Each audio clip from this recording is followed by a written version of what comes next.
ওই যে সোনার ডিম পাড়া হাঁস, সোনার ডিম পাড়া হাঁস, আমি বেশি ডিম পাওয়ার লোভে আমি পেটটা কেটে ফেললাম। তো এটা ওর ক্ষেত্রে এটাই হয়েছে। মামুন ভাই সেই প্রশ্নটাই নিয়ে আসছি। মামুন ভাই বলেছিল যে আমি 100টা লাইলা জন্ম দিতে পারি। আপনি কি বলেন এই উত্তরে?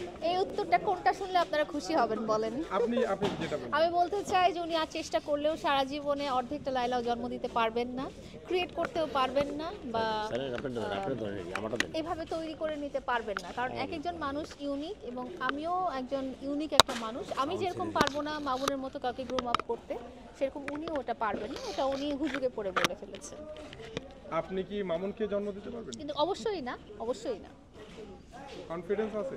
অবশ্যই না বলেছি। মামুনকে কেন জন্ম দিতে হবে আমার? সে তার নিজস্বতায় আছে, সে তার মতো আছে। মামুন যদি আবার আপনার হৃদয়ে টোকা মারে তখন কি করবেন? এটা যে মারবে না এটা তো আমি জানি। সো এই যেটা মারবে না, যেটা হবে না, সেটা নিয়ে বলে কোনো লাভ নাই। কেন হবে না, মানে কোন কনফিডেন্স? এটা আমি যেহেতু মামুনকে চিনি 4 বছর থেকে, এবং জানি তার কি ধরনের মন মানসিকতা আছে, তো সাধারণ জীবনযাত্রায় চললে এটা কখনোই সম্ভব না যদি না আল্লাহ তাআলা চায়। আচ্ছা আপু, মামুনকে এখন দেখা যাচ্ছে না, মামুন এখন কোথায়? আমি জানি না, তো আমার সাথে তো নাই, অনেক 9 মাস হয়ে গেছে আমার সাথে নাই। দেখতে ইচ্ছা করে কিনা?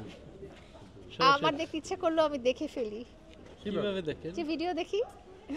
আচ্ছা, এমনি সরাসরি সরাসরি দেখা সম্ভব না, তার সাথে আমার কোনো রকম যোগাযোগ নেই। আপনি একটা বলেছিলেন, অনেক সময় বললেন যে মামুন আপনাকে মিস করে। প্যারেন্টস হয়তো এতটা আরাম ওকে দিতে পারেনি নানা রকম পারিপার্শ্বিকতার কারণে। মানে মায়ের ভালোবাসা আর আপনার ভালোবাসা কি পার্থক্য? না, মায়ের ভালোবাসা তো সেটা একটা রাস্তার ভিখারির মাও যে কিছুই দিতে পারবে না, সেখানে মায়ের ভালোবাসাটাই আলাদা।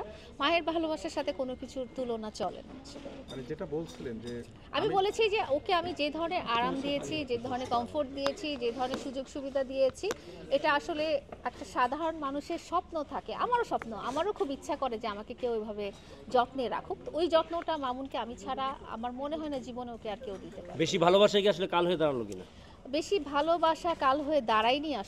আসলে হচ্ছে মানুষ পথভ্রষ্ট হয়ে যায়, মানুষ বুঝতে পারে না যে আমি আসলে জীবনের কোন পর্যায়ে যে কোন ডিসিশনটা নিব, বা মানুষের চাহিদা বেশি হয়ে যায় যে আমি ঠিক আছে, যেটা হয় না যে ওই যে সোনার ডিম পাড়া হাঁস, সোনার ডিম পাড়া হাঁস, আমি বেশি ডিম পাওয়ার লোভে আমি পেটটা কেটে ফেললাম। তো এটা ওর ক্ষেত্রে এটাই। অনেক অপমানিত ওর কাছেই হয়েছি, এবং ওর জন্যই হয়েছি, এবং ওর আশেপাশের লোকজন দ্বারাই হয়েছি। তারপর ওকে নিয়ে আমার পজিটিভ কথা বলাটা আসলে ওইভাবে কমবে না কখনোই, কারণ আমার চোখে সে সবসময় হিরো, এবং আমি এখনও তাকে কিং বলি। ভার্চুয়াল প্ল্যাটফর্মে সে ধরে রাখতে পারুক আর না পারুক, একদিনের জন্য কিং হলেও সে কিং ছিল, আমার চোখে হিরো ছিল, এখনও থাকে। এই হিরোকে একটা সময়